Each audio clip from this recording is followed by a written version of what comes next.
사울의 앞길에 들어갔을 때 하나님께서 사울을 고친 것처럼 우리 성도들에게 새 힘과 새 능력을 주시고 우리 찬양하는 여러분들에게 다윗에게 주었던 영광과 축복이 함께하기를 주의 이름으로 축원합니다. 사회적 거리 때문에 힘들어하고 또 무더운 여름 날씨 폭염 속에서 습기가 많아서 장마철이라서 힘들고 어려울 때 저는 오늘 편한 세상 내 안에 있어 이렇게 시안을 한번 써봤습니다. 편한 세상 내 안에 있어 세수 더럽게 없다고 고래고래 소리 질러봐라. 인격만 아프다. 되는 일이 하나도 없다고 술 퍼먹어봐라. 합병증 생긴다. 좋은 날보다 안 좋은 날이 확률로 따지면 100%다. 마음 다스려 사는 것이 편한 세상 만나는 것이다. 오늘도 하나님께서 이사야에 보여준 그리스도 이 말씀을 통해서 하나님께서 이사야 66장에 보여준 하나님의 걸어가신 구속의 은총이 어떻게 하나님께서 일하시고 그 언약이 어떻게 이루어졌는가 이 말씀의 은혜를 받기를 바랍니다. 이사야는 메시아 예언으로 유명한 선지자입니다. 신약 성경에 로마서가 있듯이 구약 성경에는 이사야서가 있습니다. 구약 성경에서 이사야서가 없었다면 예수가 그리스도라고 하는 예수는 메시아다. 예수는 우리의 구주가 되신다는 이 증거를 세울 수가 없었을 정도로 중요한 비중을 차지하는 예언서가 바로 이사야서입니다. 그런데 고등비평가들은 소위 학자들이 이런 이사야서를 도마 위에 올려놓고 통일성을 제기하면서 1장부터 39장까지는 이사야 선자가 기록한 것이고 나머지 누군지 알 수 없지만 제2사야 40장에서 55장까지 그리고 제3 이사야 56장에서 66장의 기록이라고 그렇게 주장하는 소위 고등교평 신신학자들이 있습니다. 신약성경은 이사야서를 22번 이상 인용하면서 전체가 이사야 선자를 통해서 하신 하나님의 말씀임을 증가하고 있습니다. 예를 들면 복음서들은 세례요한의 등장을 통해서 한일같이 마태복음 3장 3절이나 마가복음 1장 2절이나 누가복음 3장 4절이나 요한복음 1장 23절에 보면 선지자 이사야로 말씀하신 그리고 외치는 자의 소리가 가로되 너희는 광야에서 여호와의 길을 예비하라. 40장 3절에서 하신 예언의 성취를 증거하고 있는 겁니다. 그러니까 이사야서 40장 3절 말씀이 마태나 마가나 누가나 요한 똑같이 바로 이사야 선지자의 예언을 통해서 주신 하나님의 구속의 언약이 성취된 바 바로 너희 앞에 있는 예수는 우리의 구주다. 우리의 구세주다. 이걸 증거하고 있는 겁니다. 예수님께서도 선지자 이사야의 글에 그래서 주의 성령이 내게 임하였으니 이는 가난한 자에게 복음을 전하게 하시려고 내게 기름을 부었으니 나를 부으시고 나를 보내사 하고 이 61장 1절을 찾아서 여러분 한번 낭독하신 후에 이 길이 오늘날 너에게 응하였느니라 하고 누가복음 4장 17절 이하에 보면 말씀하고 있는 겁니다. 그러니까 자신의 예언이 바로 누구냐? 내가 너에게 바로 그 언약대로 온 메시아다. 내가 그 언약의 성취자다 하고 예수님께서 구약의 이사야 선자가 하나님께서 이사야 선을 통해서 예언해 주신 말씀의 성취자가 바로 나다. 내가 너희들을 바로 내게 임할 가난한 자들에게 복음 전하고 나에게 기름 부은 것은 바로 너희를 구속하기 위한 대속물로 왔다. 그 예수님 첫 마디가 나는 죽으러 왔다고 말씀하고 있잖아요. 만인의 죄를 대신 짊어질 대속의 어린 양으로 왔다. 그런데 자신이 예언의 성취함을 친히 증거하면서 성령께서 구수 내세를 회개시킵니다.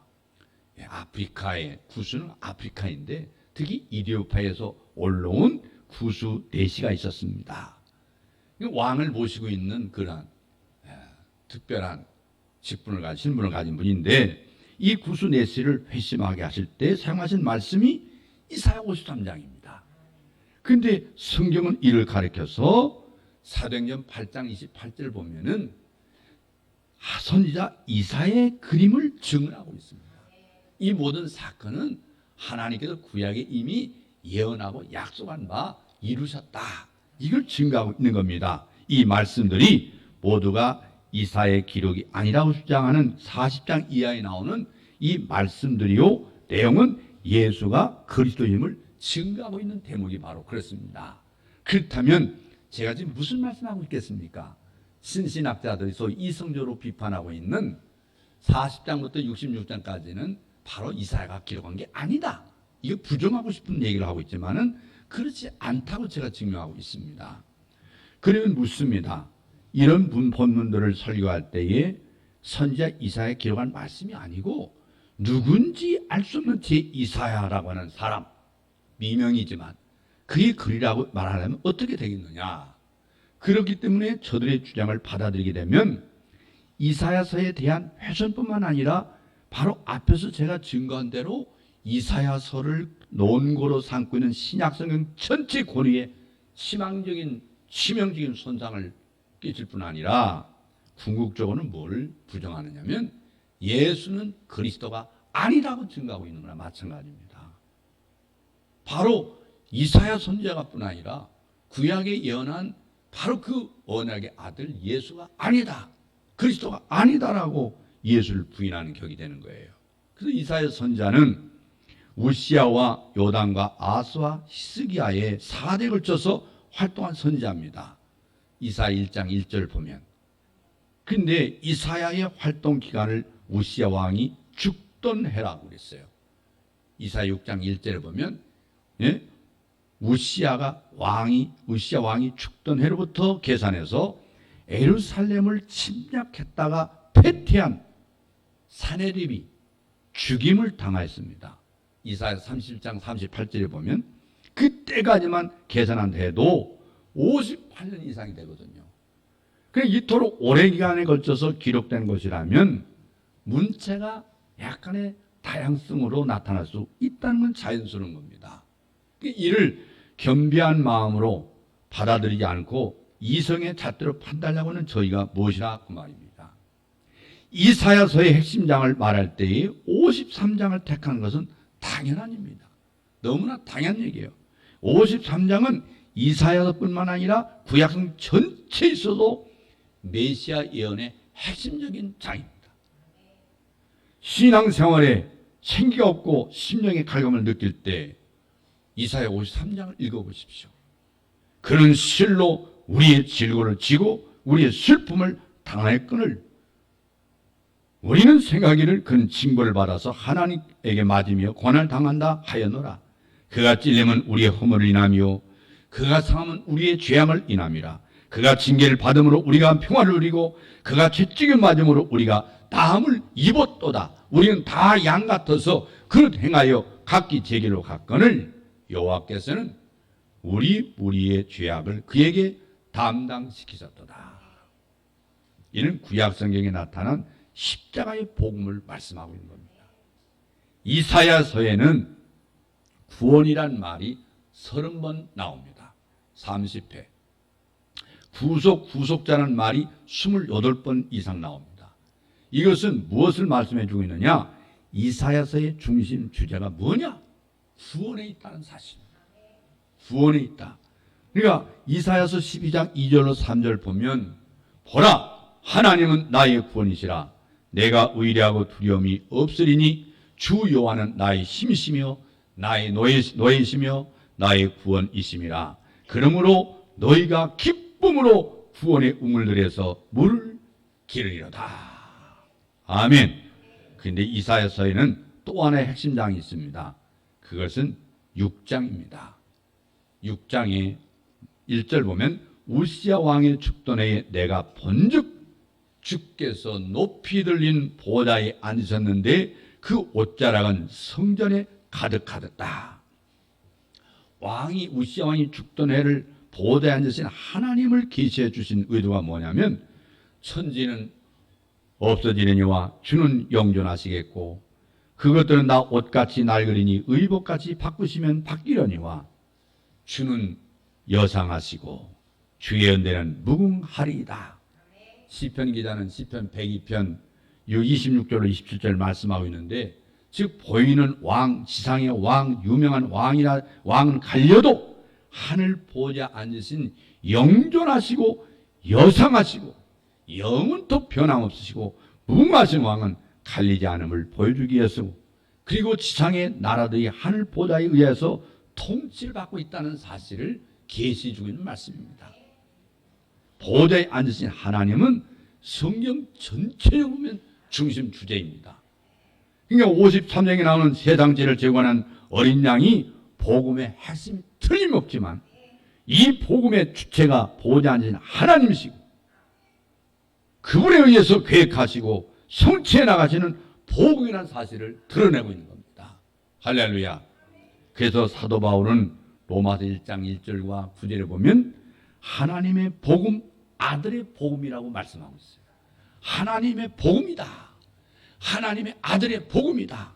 그러니까 언제나 높이 들리는 보좌에 앉으신 하나님이 중심에 와야 하고, 그의 백성된 자들은 이를 기억하고 바라봐야만 한다는 것은 우리가 생사를 사활적으로 중요한 말씀이 아닐 수가 없어요. 우리 예수 믿는 목적이 바로 거기 있는 것입니다. 이사야서의 두 주제, 보좌와 어린 양, 이 마지막 책인 계시록에 만나게 되는데 얼마나 감격스러운 말씀인지 모릅니다. 이사야가 우시야 왕이 죽던 어려운 시기에 높이 들린 보좌를 본 것처럼 사도 요한도 반모라고 하는 섬에서 그가 귀양살을 가가지고 가든 핍박과 노동에 시달리다가 높이 들린 보좌와 일찍 죽을 나인 어린 양을 보았다고 말씀하고 있어요. 요한계시록에는 보좌가 44번, 어린 양이란 말이 29번 나옵니다. 그래서 7장 10절 보면 큰 소리로 외쳐가로되 구원하심이 보좌에 앉으신 우리 하나님과 어린 양에 있더라. 요한계시록에 말씀하고 있죠. 그런가 하면 보좌에 앉으신 이의 낯에서와 얼굴에서와 어린 양의 진노에서 우리를 가리오라. 그들의 진노의 큰 날이 이르렀으니 누가 능히 서리오 하고 요한계시록 6장 16절로 17절에서 진노로 나타나고 있는 걸 볼 수 있습니다. 이처럼 보좌에 앉으신 이와 일찍 죽임을 당한 어린 양은 이사야서뿐만 아니라 성경 전체의 중요한 중심적인 주제라는 말씀입니다. 여러분, 이사야서를 구속사라는 맥락에서 우리가 바라보노라면 경탄할 정도로 통일성과 일관성이 있습니다. 선지자의 이 메시지를 보면 이사야서 1장 4절에 보면 슬프다 범죄한 나라요 허물진 백성이요 행악의 종자요 행위가 부패한 자식이로다. 우리는 어떠냐? 첫째는 이스라엘 백성이 죄와 허물로 인한 슬픔과 절망으로 시작하는 것이다. 인류의 조상 아담과 하와부터 인류의 조상부터 죄와 허물로 슬픔과 절망, 죽음으로 끝나게 되어 있습니다. 이건 인간의 소행이죠. 그런데 후반부에 가서는 이사야 53장 6절에 보면 우리는 다 양 같아서 그를 행하여 각기 제 길을 갔거늘 여호와께서는 우리 무리의 죄악을 그에게 담당시켰다. 누구에게? 언약의 아들에게 담당시켰다. 하고 뭘 주냐면 우리의 소망을 주고 있습니다. 이 소망을 우리는 갖고 있습니다. 여러분들이 찬양할 때 이 몸의 소망 무언가 우리 주 예수뿐일세, 바로 예수만이 우리의 소망인 것은 아담 이후에 우리는 슬픔과 절망과 죽음밖에 없는데 하나님의 아들 예수 그리스도의 대속으로 말미암아 우리가 구원받은 이 소망, 이것은 하나님이 우리에게 주신 축복이라는 사실입니다. 할렐루야. 이건 하나님의 행하신 일이에요. 그게 구속사입니다. 구속사란 말은 하나님이 행하신 일을 말하는 거예요. 왜 이렇게 해주셨느냐? 아브라함과 다윗에게 언약하신, 다시 말하면 하나님의 구원 계획을 성취하기 위해서 그렇습니다. 우리는 지금 이스라엘 역사를 공부하고 있는 게 아닙니다. 우리는 여자의 후손으로부터, 바로 하와 후손으로부터 아브라함의 자손, 다윗의 자손, 예수 그리스도에게서 성취된 하나님의 구원 계획을 우리는 하나하나 깨닫고 있습니다. 여러분 그런 은혜가 있기를 바랍니다. 하나님께서 아브라함에게 내 씨로 말미암아 천하 만민이 복을 얻으리니 창세기 22장 18절에 말씀하셨는데 그 내 씨가 누굽니까? 언약의 아들로 오신 예수 그리스도를 말하는 거 아니겠어요? 그 언약, 그 구속 사역을 어떻게 이루어졌는가를 성경은 증거하고 있는 것이죠. 여기에 아브라함과 다윗에게 언약하신 언약이 등장합니다. 하나님은 이사야 선지자를 통해서 이스라엘을 41장 8절 보면 그러나 나의 종 너 이스라엘아 나의 택한 야곱아 나의 벗 아브라함의 자손아 하고 부르고 있어요. 아브라함의 자손을 우리가 부름받았음 믿습니까? 51장 2절 보면 너희 조상 아브라함과 너희를 생산한 사라를 생각하여 보라. 아브라함이 혈혈단신으로 있을 때에 내가 부르고 그에게 복을 주어 장성케 하였느니라. 그들의 언약 백성임을 상기시키는 거예요. 너는 바로 너희 조상 아브라함과 약속한 그 아브라함의 후손임을 믿을 거다. 그는 확신을 우리에게 주고 있는 것입니다. 그래서 이사야와 동시대에 세움받은 이가 바로 미가 선지자인데 미가 선지자의 예언을 보면 미가서 7장 20절에 주께서 옛적에 우리 열조에게 맹세하신 대로 야곱에게 성실을 베푸시며 아브라함에게 인애를 더하시리라. 야곱의 후손 중에 유다의 후손 오신 다윗의 후손 예수 그리스도를 증거하고 있는 거예요. 이사야 선지자는 이사야 9장 6절 7절 말씀에 이는 한 아기가 우리에게 낳고 그 정사와 평강이 더함이 무궁하며 또 다윗의 위에 앉아서 나라를 굳게 세우고 이 다윗에게 약속한 대로 그의 자손으로 한 왕이 나실 것이다. 16장 5절을 보면 너희 목마른 자들아 물로 나오라. 너희는 귀를 기울이고 내게 나와 들으라. 그리하면 너희 영혼이 살리라. 내가 너희에게 영원한 언약을 세우리니 곧 다윗에게 허락한 확실한 은혜니라 하고 이사야 55장 1절에서 3절에 말씀하신 대로 다윗에게 세운 언약을 상기시키고 있는 거예요. 선지서들의 핵심 주제가 뭐냐면 아브라함과 다윗의 자손 오실 그리스도를 증거하는 데 초점을 맞추고 있습니다. 천지는 변해도 하나님의 주권인 언약은 영원토록 변하지 않습니다. 오직 여기 회복이 있고 소망이 있기 때문에 그렇습니다. 주님은 말씀하십니다. 미련하고 선지자들의 말한 모든 걸 마음에 더디 믿는 자들이여 그리스도가 이런 고난을 받고 자기의 영광에 들어가야 할 것이 아니냐 하시고 이에 모세와 및 모든 선지자의 글로 시작하여 모든 성경에 쓴 바 자기에 관한 것을 자세히 설명하시니라. 어디에서?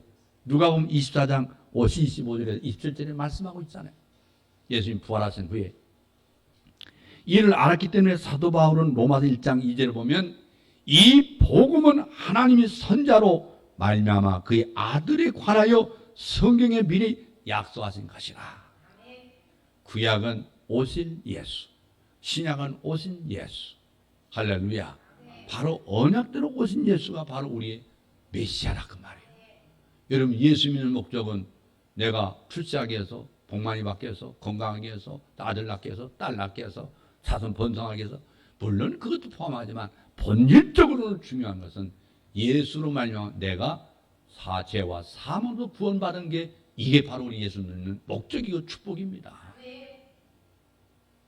저는 많은 교훈을 우리가 말할 수 있어요. 본문 가지고 똑같은 본문 가지고 교훈적인 말씀을 수없이 우리가 말할 수 있고 소위 수필처럼 아름다운 미어로 여러분 마음을 감동 줄 수 있겠지만 보다 더 중요한 것은 우리가 둔탁한 소리를 한다 할지라도 하나님의 복음의 요제를 분명히 알고 깨닫고 믿는 것이 바로 우리 신앙의 중요한 핵심이고 이게 교리고 이 교리가 바로 나를 살리는 것입니다. 그렇다 해도 그들이 증거하고 있는 백성은 그리스도와 이를 망각하고 선지서에서 교훈이나 축복을 찾으려다 보니까 혼란을 겪게 된단 말이에요. 학자들은 이사야서를 대하면서 내용의 배열이 연대기적인 것도 아니요. 그렇다고 주제별로 정리된 것도 아니라는 점에 크게 당하고 있거든요. 그러니까 한마디로 무슨 말하고 있는지 혼란스럽다 이렇게 생각하고 있어요. 이건 선지서의 기록 목적과 특성을 망하기 때문에 일어나는 혼란입니다. 신학 박사들이 이런 소리를 하고 있는 거거든요. 이게 선지서를 기록하신 목적이 뭐냐? 하나님은 예루살렘의 심판을 전후해서 16명의 문서 선자들을 집중적으로 투입했습니다. 그러나 멸망을 막은 선자는 단 한 사람도 없었습니다. 그렇다면 이 실패를 보여주려고 기록했단 말입니까? 아닙니다. 여기에는 윤리적인 면과 신학적인 면이 있는데, 윤리적인 면은 죄에 대한 책망과 심판에 대한 경고예요. 그러나 성경은 말씀하고 있습니다. 로마서 3장 20절에 율법의 행위로는 그의 앞에 의롭다 하심을 얻을 육체가 없다고 말씀하고 있어요. 즉 자력구원은 불가능하다. 내 힘으로 아무리 윤리고 도덕 선한 일을 한다 할지라도 너 자신을 구원할 수가 없다. 그러면 구약의 성도들 그리고 신약의 성도들은 어떻게 구원을 얻을 수 있느냐? 여기 신학적인 면이 이제 대두가 되는데, 한마디로 이사야서 53장 6절에 말씀하고 있잖아요. 우리는 다 양 같아서 그릇 행하여. 양들이 사실 목자 없는 양이라고 하는 건 제 길로 가다가 뿔뿔이 떠져서 여호와께서 그 무리의 죄악을 그에게 담당시켰다. 오히려 그와 아담 이후의 모든 인생이 바로 그렇다 그 말이에요. 그렇다면 묻습니다. 선지서의 중심 주제가 심판에 대한 경고입니까? 그리스도를 통한 복음입니까?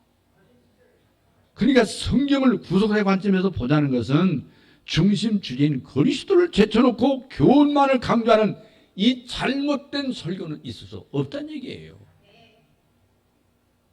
그러므로 선지서의 기록 목적은 담대를 위한 것도 아니고 바벨론 포로에서 돌아오게 해주심에 있는 것도 아니고, 왜냐하면 하나님의 구원의 계획, 즉 하나님 나라의 건설은 바벨론으로 끌려간 자들이 돌아옴으로 회복된 것이 아니라 그 말이에요.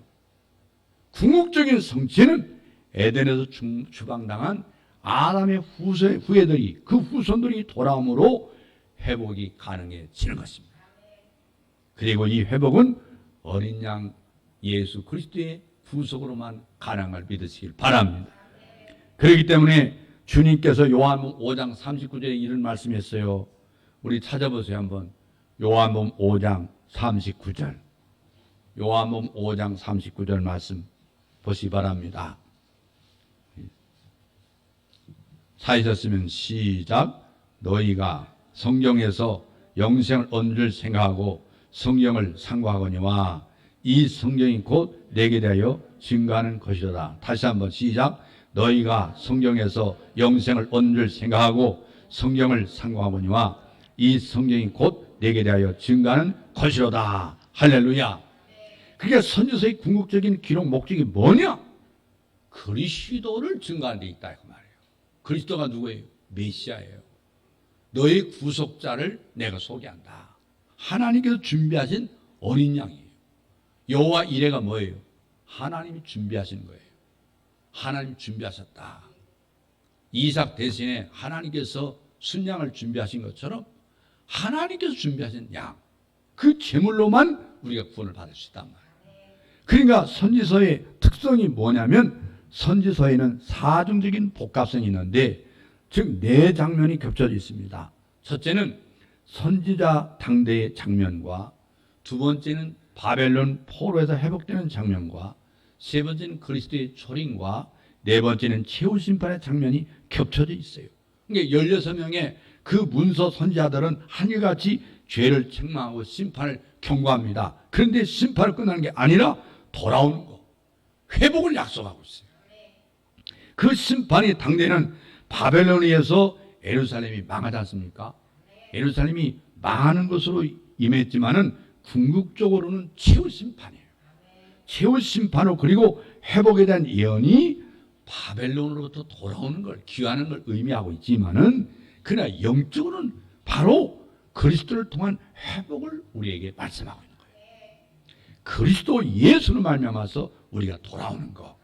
이런 맥락에서 이사야서는 크게 두 부분으로 나누는데, 1장부터 39장은 주로 죄에 대한 책망과 심판의 경고, 진노의 말씀으로 문맥을 잡고 있습니다. 내 백성을 의로하라 하고 시작되는 40장부터 66장 마지막 장까지는 초점이 뭐냐면 의로와 회복, 다시 말하면 하나님의 사랑인 긍휼에 맞춰져 있습니다. 하나님의 사랑. 그래서 내 백성을 의로하라 하고 시작되는 그 40장에서 66장까지는 초점이 의로와 회복, 긍휼에 맞춰져 있단 말이에요. 그러니까 1장부터 39장까지는 죄에 대한 진노가 보호자에 앉으신 이의 공의와 경컬로 되어 있어요. 하나님의 공의 앞에는 우리는 용서받을 없는 죄입니다. 모두가 다 죄인이에요. 그런데 후반부 40장부터 66장까지는 하나님의 사랑은 보호자에 앉으신 이의 사랑의 발로거든요. 긍휼이거든요. 그 긍휼은 사랑으로부터 출발한 거예요. 하나님 우리를 불쌍히 여기셨어요. 그래서 하나님의 공의와 사랑은 갈보리 십자가를 동시에 나타나고 있음을 우리는 유념해야 됩니다. 그래서 이사야서 1장은 그 명제와 같은 말씀으로 이사야 전체에 대한 요약이라고 할 수 있어요. 이사야 전체 요약이 1장이에요. 그렇기 때문에 1장을 바르게 깨닫는 게 굉장히 중요하거든요. 이사야서 1장에 보면 이스라엘에 행하신 하나님의 계획과, 근데 거기에 반하여 그들의 반역과, 그리고 반역으로 인한 심판과 심판 후에 남은 자에 대한 회복을 말씀하고 있는 게 1장의 내용입니다. 내가 자식을 양육하였거늘, 그렇잖아요. 2절에 보면 자식 양육이라는 표현에서 그들이 행하신 하나님의 인자하심, 그 계획하심이 나타나 있고, 또 뿐만 아니라 그들이 나를 거역하였도다, 그러잖아요. 2절에 하반절에 보면 하나님이 그들 자식을 양육했는데 양육한 그들이 나를 배반했다. 자식들이 하나님을 거역하는 것은 여기서 처음이 아닙니다. 이런 반역은 에덴에서 일어났잖아요. 그렇죠? 에덴에서부터 출발한 거죠. 그러나 하나님은 반역의 현장에서 여자의 후손으로 사탄을 정복해 하고 회복시켜주겠다고 원복을 주신 것이 창세기 3장 15절이란 거예요. 창세기 3장 15절. 그 여자의 후손이 내 자손으로 말미암아 천하 만민이 복을 얻으리라 하고 창세기 22장 18절에 말씀한 그 아브라함 자손으로 오실 메시아를 말씀하고 있어요. 다윗의 자손으로 오시게 될 이 메시아를 말씀하고 있어요. 어디에서? 사무엘하 7장 12절 16절에 말씀하고 있어요. 할렐루야. 그래서 그들이 나를 거역했다. 이 거역이라고 하는 아브라함과 다윗에게 세워주신 메시아 언약에 대한 거역임을 망각해서는 안 된단 말이에요. 그래서 참으로 답답하고 안타까운 것은 구약 성경에서 교훈적인 윤리만을 보고 언약하신 메시아를 만나지 못한 설교는 설교가 아닙니다. 여러분, 제가 지금 이제 목회에 총체적으로 정리해서 말씀하고 있는 거예요. 교훈적인 설교는 제가 지난 2주 했습니다. 다시 돌아가서 하나님의 구속사를 모른다면 여러분의 신앙이 본질에서 벗어날 수가 있어요. 그래서 구약 성도들은 어떻게 구원을 얻었습니까? 신약의 성도들이 구원을 얻게 되는 것이 구약의 형제들보다 윤리적으로 우월하기 때문에 구원받았느냐? 신구약 성경을 막론하고 구원은 오직 예수 그리스도로 말미암습니다. 구약은 바라봄의 믿음, 신약은 오신 믿음을 갖다가 믿잖아요. 바라봄과 기다림의 신앙 속에서 믿지만 지금 다시 오실 메시아를 기다리고 있단 말이에요. 그렇기 때문에 구약 성도나 신약 성도나 예수 그리스도로 말미암아 구원을 받는 거예요. 너희 땅은 황무하였고 너희 성읍은 불에 탔고 너희 토지는 너희 목전에 이방에 삼켰다. 하나님이 멸망할 걸 말씀했는데 이스라엘이 심판받게 된 결정적인 원인이 뭐였어요? 우상숭배입니다. 메시아 언약을 배신한 죄임을 명심해야 합니다. 이런 일은 인간의 소행으로 말미암은 결과입니다. 그러나 9절에 보니까 만군의 여호와께서 우리를 위하여 조금 남겨두지 않았다면 우리가 소돔과 고모라 같았었으리로다. 남은 자가 있게 될 것과 18절에 보면 너희 죄가 수금 같을지라도 눈과 같이 휘어질 것이요 진흙같이 붉을지라도 양털같이 되리라. 내가 너를 구원해 주겠다. 이게 하나님의 해주신 은혜란 말이에요. 그래서 이렇게 어떻게 해서 가능해지느냐? 이사야 53장 5절에 그 말씀하고 있잖아요. 그가 찔림은 우리의 허물을 인하며 그가 상함은 우리의 죄악을 인함이라. 그가 징계를 받음으로 우리가 평화를 누리고 그가 채찍에 맞음으로 우리가 나음을 입었다. 이스라엘에서 인사할 때 뭘 인사합니까? 평화를 인사하고 있잖아요. 평화 그게 뭐예요? 샬롬. 언약하신 아들로 인하여 너에게 평화가 있을지어다. 그래 하나님과의 원수였던 우리에게 평화는 예수 그리스도로 말미암아서 평화가 오게 된다 그 말이에요. 할렐루야. 그래서 이것이 1장의 요약이고 이사야서의 부도입니다. 1장을 보면 66장을 다 볼 수 있는 거예요. 그래서 이사야서는 그리스도의 탄생 7장 14절에서나 9장 6절에서나 11장 1절에서 말씀하고 있죠. 메시아의 탄생에 대해서. 그 다음에 이사야서 53장은 그의 죽으심에 대해서 말씀하고 있죠. 그리고 그가 다시 오심으로 완성될 새노가 새 땅이 어디 나와 있어요? 이사야서 65장 17절에서 말씀하고 있어요. 그래서 이사야서 보면은 이처럼 영광스러운 이사야서를 성경신학적인 구속자 관점에서 보고 그리스도를 증거하는 것이 바로 설교의 목적이냐 바로 전도의 목적인 거예요. 할렐루야. 이런 믿음이 확실히 있기를 바라요. 예. 여러분들이 피곤하고 졸리겠지만 성경을 깊이 알아야 되겠다는 욕심이 없기 때문에 잠이 오는 거예요. 피곤할 수도 있는데 그 피곤한 것이 진정으로 성경을 깊이 알고 싶은 욕망이 없는 거예요.